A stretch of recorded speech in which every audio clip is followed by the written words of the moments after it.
मैं इमरान खान हूँ। अडयाला जेल के बाहर आज फिर धरना होगा क्योंकि आज अदालती अहकामात के बावजूद मुलाकात ना करवाने का दिन है। यानी अब तो ये हम सबको पता है कि पाकिस्तान की मिलिट्री एस्टेब्लिशमेंट खास तौर पे आसिम मुनीर के अहकामात की रोशनी में मुलाकात नहीं करवाई जाएगी। यानी जब आदमी मुश्किल में होता है या प्रॉब्लम में होता है तो वो कितना फ्लेक्सिबल हो जाता है, लेकिन जैसे ही उसे ताकत मिलती है और जैसे ही उसके बाद इख्तियार आता है तो एकदम वो शख्स जो है, नॉर्मली लोगों का ये रवैया होता है कि वो शख्स साथ ही फिरौन बन जाता है, साथ ही वो शख्स जो है वो जालिम बन जाता है। फिर ना सिर्फ वो खुद धमकियां लगाता है, वो अपने टाउटों से भी धमकियां लगवाता है। अभी हाल ही में टाउटों ने धमकियां लगाने का नया सिलसिला शुरू किया है। कोई कुछ कह रहा है, कोई कुछ कह रहा है, ये हो जाएगा, वो हो जाएगा। खवातीन को सड़कों के ऊपर घसीटा गया, बुजुर्ग खवातीन के ऊपर तशद्दुद किया गया, बेशुमार घरों की चादर और चार दीवारी का तकद्दुस पामाल किया गया, खवातीन और बच्चों को अगवा किया गया सिर्फ आईनी तरामीम के लिए। जबरी गुमशुदगियां पाकिस्तान में बढ़ा दी गई, बेशुमार की गई, पार्लियामान पर हमला किया गया, अदलिया और मीडिया को यरगमाल बना लिया गया। और आज एक टिक्कर भी मीडिया अपनी मर्जी से अपने टीवी चैनल पे नहीं चला सकता, अखबारात अपनी मर्जी से खबर नहीं लिख सकते। बार बार इंसानों का कत्लेआम किया गया, साबिक वजीर आजम को और उनकी अहलिया को कैद तन्हाई में डाल दिया गया, सैकड़ों मुकदमात उन पे बना दिए गए, बहुत सारे शहरियों को गिरफ्तार करने के बाद नंगा किया गया और नंगा करके उन पे तशद्दुद किया गया। क्या लोगों को जिंदा दरगोर करना है? वो भी करके देख ले, पाकिस्तानी अब डरेंगे नहीं, ना पाकिस्तानी डरने वाले हैं। ये आज इमरान खान साहब की बहनें दोबारा जाएंगी अडयाला जेल के बाहर क्योंकि आज मुलाकात ना करवाने का दिन है। नॉर्मली ये मुलाकात का दिन होता है अदालती अहकामात के बावजूद, और जजों को भी ना, उन्हें जजों को शर्म आ रही है, ना जजों को गैरत आ रही है, ना जजों को गुस्सा आ रहा है, ना जजों को आइन और कानून याद आ रहा है। और तीन तीन जज जो है फैसला दे रहे हैं, लिख कर दे रहे हैं कि जाओ जाके मुलाकात करो। वो जेलर वो मुलाकात ही नहीं करवाता। वैसे जेलर की तो कोई औकात नहीं है, ये तो वैसे ही इंजीनियर साहब ने जेलर की गेम उठा दी है। औकात तो उस फौजी की है जिसको ऊपर से अहकामात मिलते हैं और वो नहीं मिलने देता। फौजी कर्नल इमरान खान साहब बताते हैं ना कि वो मुलाकात नहीं करने दे रहा। तो अडयाला जेल के बाहर आज फिर धरना होगा, और ये सिर्फ वहां पे नहीं होगा। हलीमा खान ने 10,000 लोगों को बुलवाया, उन्होंने कहा जी 10,000 लोग हमारे साथ आए, उन्होंने आवाज दी है। ये उस इमरान खान की बहनों ने आवाज दी है जो इस कौम के लिए जेल काट रहा है, और ये सारे जानते हैं कि वो कौम के लिए जेल काट रहा है। इमरान खान के लिए कौन सा मुश्किल था? वो दुनिया के जिस मुल्क में चाहता, जैसी चाहता जिंदगी गुजारता, उसकी एक झलक के लिए पाकिस्तानी तरसते रहते। पूरी दुनिया में उसका बहुत बड़ा फैन क्लब है। वो सिर्फ क्रिकेट में कमेंट्रीज करता तो दुनिया की सबसे बड़ी सेलिब्रिटी बन के रहता, लेकिन उसने मुश्किल रास्ता चुना। वो अपने लोगों के लिए जेल में चला गया, और जेल में जाने के बाद वो तकालीफ बर्दाश्त कर रहा है। आज वो शख्स जो कौम के लिए मार खा रहा है, उसकी बहनों ने कौम को आवाज दी है कि 10,000 बंदे आओ। ये तो उन्होंने मिसाल के तौर पे कहा, लेकिन उन्होंने कहा बड़ी तादाद में बंदे आओ। अब देखना ये है कि आज के दिन में इतनी बड़ी तादाद में बंदे वो पहुंचते हैं, नहीं पहुंचते, क्या होता है। लेकिन अहकामात तो जारी किए गए हैं पार्टी की जानिब से भी कि लब्बैक कहा जाए। अब सिर्फ पाकिस्तान में नहीं, दुनिया भर के अंदर ये एहतजाज हो रहे हैं। धरना देकर बैठेंगे और इमरान खान साहब की बहनों के साथ, इमरान खान के साथ इजहारी यकजहती करेंगे। पीटीआई में कम से कम यह कि लोग सवाल पूछते हैं, इसको क्यों लगाया, उसको क्यों लगाया। पीटीआई के लोग उस्मान बुज़दार पे तनकीद करते रहे और खुलकर करते रहे और बहुत देर तक करते रहे, और इमरान खान साहब को बड़ी मुखालफत का सामना करना पड़ा उस्मान बुज़दार वाले फैसले पे, गंडापुर वाले फैसले पे। हालांकि गंडापुर का फैसला बहुत अच्छा था, लेकिन गंडापुर साहब कॉम्प्रोमाइज हो गए, या उन्होंने एक नया तरीका सोच लिया कि मैं ये वाले तरीके से करूंगा, चीजें तो ठीक हो जाएंगी। इमरान खान साहब के बजाय उन्होंने सोचा कि वो ज्यादा बेहतर सोच सकते हैं, ज्यादा अच्छे आइडियाज हैं उनके पास। वो इमरान खान को समझना शुरू हो गए थे कि शायद इमरान खान की सोच में कोई कमी है और मैं इमरान खान को खुद बाहर निकालूंगा। तो वो हो नहीं पाया, उनसे हो नहीं पाया। उसके बाद लोगों ने जो उनके साथ किया वो सबने देखा। और इसके बाद नादरीन मैं आपको एक चीज और बताता हूं। लेकिन इमरान खान को इन्होंने मार मार के वो बना दिया जो कोई भी लीडर आज तक नहीं बन सका। लम्स के एक तारीखदान है उस्मान काजमी साहब, वो ये लिखते हैं कि पाकिस्तान में जो मॉरल सॉवरन थे ना पहले, वो पाकिस्तान के इदारे थे। यानी ये इदारों फैसला करते थे कौन मुहिब्बे वतन है, कौन गद्दार है, कौन क्या। यानी वो इदारों का एक क्राइटेरिया था कि जनाब इनका क्राइटेरिया सेट। अब वो नहीं है, अब इमरान खान है मॉरल सॉवरन पाकिस्तान का, अब इमरान खान है। नेशनलिज्म पहले इदारों के साथ जोड़ी जाती थी कि अगर आप कौम परस्त हैं, मुहिब्बे वतन है, तो आप इदारों के साथ हैं तो फिर आप हैं, वरना नहीं है। अब ऐसा नहीं है, अब इमरान खान के साथ जुड़ती है। अब बंदूक भी है इदारों के पास, ताकत भी है, बजट भी है, तादाद भी है, इख्तियार भी है, हुकूमत भी है, लेकिन फिर भी वो नेशनलिज्म उनके साथ नहीं जुड़ती, वो इमरान खान के साथ जुड़ती है। और ये रियलिटी है, अब इसको माने या ना माने, आज के दिन की रियलिटी यही है।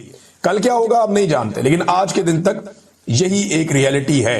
इमरान खान साहब ने महमूद अचकज़ई साहब को अगस्त में नॉमिनेट किया था, नामजद किया था अपोजिशन लीडर के तौर पे, और अयाज सादिक साहब बहुत बुरी तरह फंसे हुए क्योंकि एस्टेब्लिशमेंट एनओसी नहीं दे रही। ये हुकूमत एक भी बंदे की तैनाती नहीं कर सकती जब तक कि आसिम मुनीर साहब या उनके जर्नैल या उनकी जो टीम है वो एनओसी ना दे, तब तक कोई भी अहम बंदा अपॉइंट नहीं हो सकता। ये हुकूमत इतनी मजबूर है। अब अयाज सादिक साहब लगाना भी चाहे तो वो लगा नहीं सकते। ये एक ऐसी एग्जाम्पल बन रही है कि कल को इन लोगों ने अपोजिशन में आना है और अगर इमरान खान इनका अपोजिशन लीडर ही ना लगाए तो फिर ये कहां जाएंगे। तो ये ऐसी मिसालें खुद कायम कर रहे हैं जो आइंदा इनके लिए मुश्किलात पैदा करेंगी, और आइंदा अगर इनके साथ ऐसा कुछ होगा तो इनके पास फिर कोई जवाब या कोई सवाल नहीं होगा जो ये कर सके। अब नाज़रीन, वज़ीर आला खैबर पख्तूनख्वा का जो दौरा होने जा रहा है सिंध का, उसके हवाले से भी कुछ डाटा आ गया है। ये दौरा किस नौयत का है मैं आपको बता देता हूं। ये 9 जनवरी को शुरू होगा, 4 दिन का दौरा है। 9 जनवरी को सुबह 9 बजे वाली फ्लाइट है और इस्लामाबाद से कराची जाएंगे, और ये 9 बजे से 11 बजे 2 घंटे की फ्लाइट होती है। 12 बजे से 3 बजे तक इंसाफ हाउस में उनकी मुलाकातें हैं। 3:15 बजे जो है वो उसके बाद FPCCI से मुलाकात, फिर 4:30 बजे मीट दी प्रेस, कराची प्रेस क्लब जाएंगे। प्रेस के जितने भी सहाफी हैं उनसे वो मुलाकातें करेंगे। उम्मीद करता हूं कि जो लाहौर में अजीबोगरीब किस्म के लोगों को सहाफियों के भेस में भेजकर बदतमीजी करवाई गई, कराची के जो जर्नलिस्ट हैं वो बड़े सीनियर, बड़े अच्छे जर्नलिस्ट हैं, वो इस बात का ख्याल रखेंगे। दूसरा, 5:45 बजे एक और इवेंट है जिला साउथ स्ट्रीट मूवमेंट का। फिर 7:30 बजे जिला कोरंगी में जाएंगे, वहां पे स्ट्रीट मूवमेंट है।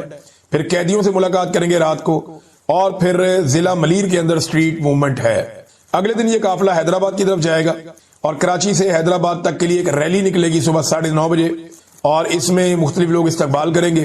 फिर कोटरी के अंदर एक स्ट्रीट मूवमेंट है। हैदराबाद हाई कोर्ट बार से खिताब है। हैदराबाद प्रेस क्लब के अंदर जाके सहाफियों से खिताब है।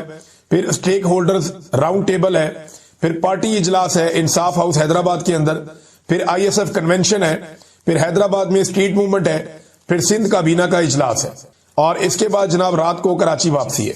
फिर एतवार को कराची में 11 जनवरी को जो प्रोग्राम है सुबह 11 बजे डिस्ट्रिक्ट सेंट्रल की इनकी एक नशिस्त है तमाम अहदेदारों के साथ।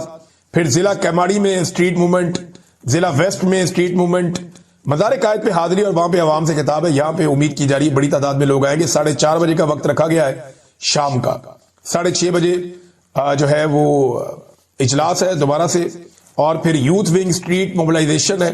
फिर जिला ईस्ट मीडिया इंटरेक्शन है। आपका नोटिफिकेशन कि उन्हें पाकिस्तान का पहला CDF मुकर्रर कर दिया गया है, ये जाली नोटिफिकेशन जारी किया गया। और ये जाली नोटिफिकेशन क्यों जारी किया गया ये आपको भी बताते हैं। इसके अंदर काफी गलतियां भी थी। जब मैंने पहली मरतबा इस डॉक्यूमेंट को देखा तो मैं हैरान हो गया था, और ये बड़ी प्लानिंग के तहत हुआ है।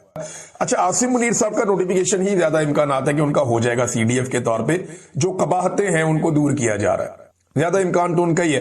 हालांकि इमरान खान साहब ने नवाज शरीफ को मौका दिया हुआ है कि भाई आपने अगर किसी और को भी बनाना है बना लो, मैं आसिम मुनीर के साथ किसी किस्म की डील या डील नहीं करूंगा। अगर आप आसिम मुनीर को हटा भी देंगे तो ये आपका कुछ नहीं बिगाड़ सकेगा। वजह यह है कि मैं इसको अपना पल्ला नहीं पकड़ाऊंगा। ये इमरान खान साहब ने कैटेगोरिकली ये कर दिया।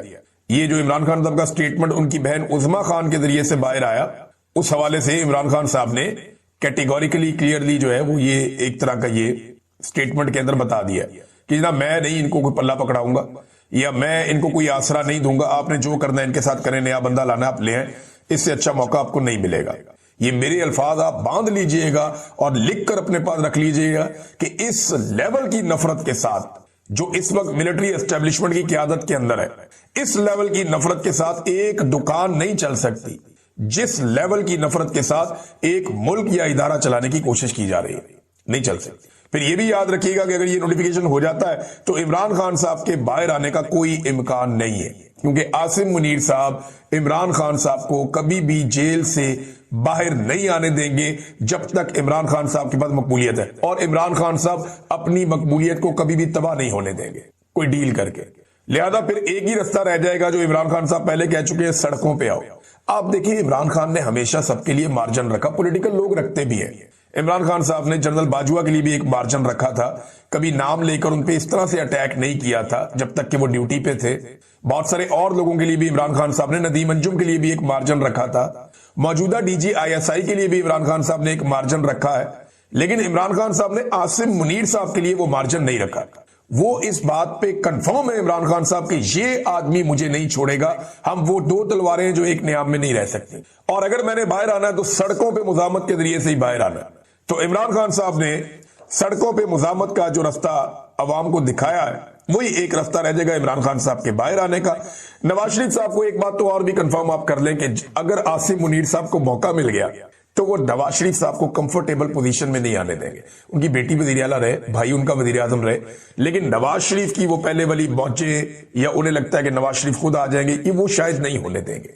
मुझे ऐसा लगता है कि वो नहीं होने देंगे अगर उनमें अकल है तो, क्योंकि उन्होंने देख लिया जो नवाज शरीफ ने गुज़िश्ता कुछ अरसे में उनके साथ किया।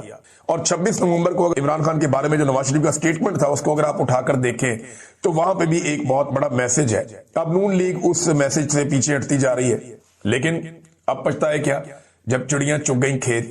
नाज़रीन, एक तो ये नोटिफिकेशन जाली साबित हो गया और बंदे ताड़ दिए गए कि किसकी क्या एक्टिविटीज हो रही हैं। दूसरा, सुहेल अफरीदी 9वीं मर्तबा पहुंचे अडयाला जेल के बाहर। 9वीं मर्तबा, हर हफ्ते वो जाता है, आज 9वीं मर्तबा वो गया, 9वां हफ्ता है। वो अपने लीडर से मुलाकात के लिए जेल जाता है, उसके हाथ में अदालती ऑर्डर है, लेकिन उसे अपने लीडर से मिलने नहीं दिया जाता। Simple is that. तो वहां पे जनाब एक टाउट ने सवाल किया सुहेल अफरीदी से कि जनाब आपने एनएफसी का जो मीटिंग है वो आपने जल्दी खत्म करवा दी इसलिए कि आप यहां आके इमरान खान साहब को मिलना चाहते थे। सुहेल अफरीदी ने कहा यार खुदा का नाम ले, यानी ये कोई अजीबोगरीबी बात कर दी कि एनएफसी के सारे लोग उठकर चले गए कि सुहेल अफरीदी ने जाना और जाकर इमरान खान से मिलना है, और वहां जाके मुलाकात भी नहीं हुई। इनके ना दिमाग खराब हो गए मेरे ख्याल में। अजीबोगरीब किस्म की बातें ये सोचते हैं और वही बातें ये कर देते हैं। अब ये सुहेल अफरीदी के लिए मीटिंग पहले खत्म की जा रही है। दूसरा, इश्तिहारी भी करार दिया जा रहा है 26 नवंबर 2024 को जो मुकदमा दर्ज किए गए थे उसमें सुहेल अफरीदी को इश्तिहारी करार देने की कार्रवाई की जा रही। तो एस्टेब्लिशमेंट के पास नफरत के अलावा कुछ नहीं है। ये इस नफरत की आग में खुद भी जलेंगे, मुल्क को भी जलाएंगे, और अब तक तो ये मुल्क को लगातार जलाते ही चले जा रहे हैं। सुहेल अफरीदी की मुलाकात फिर नहीं करवाएगी। अब जब मुलाकात नहीं करवाई गई तो टाउटों की खबर दुरुस्त साबित हुई। वो जो टाउट्स हैं जिनको बताया गया था कि अब हम सुहेल अफरीदी को नहीं मिलने देंगे जुमेरात को, तो फिर सुहेल अफरीदी को जुमेरात को नहीं मिलने दिया गया। तो टाउटों के पास जो मालूमात थी वो मालूमात बज़ाहिर दुरुस्त थी कि सुहेल अफरीदी की मुलाकात नहीं करवाई जाएगी। एक तो ये बात भी हम अपने ज़हन में रखें, यानी जज तो नहीं बताएगा ना टाउटों को, कोई और भी नहीं बताएगा, तो इनको तो एस्टेब्लिशमेंट के लोग ही बताएंगे, अफसरान एजेंसियों के वही बताएंगे जिनके कंट्रोल में इमरान खान की जान और अडयाला जेल है। कंट्रोल में तो अल्लाह ताला के है, लेकिन इन्होंने तो काबू किया हुआ है ना। ये तो सांसों के मालिक बने हुए हैं लोगों को जेलों के अंदर बंद करके। तो उन्होंने जो कहा वही हो गया। अब इमरान खान के पास जो है ना मुजामत के अलावा कोई और रास्ता नहीं है, कोई और रास्ता इन्होंने छोड़ा भी नहीं।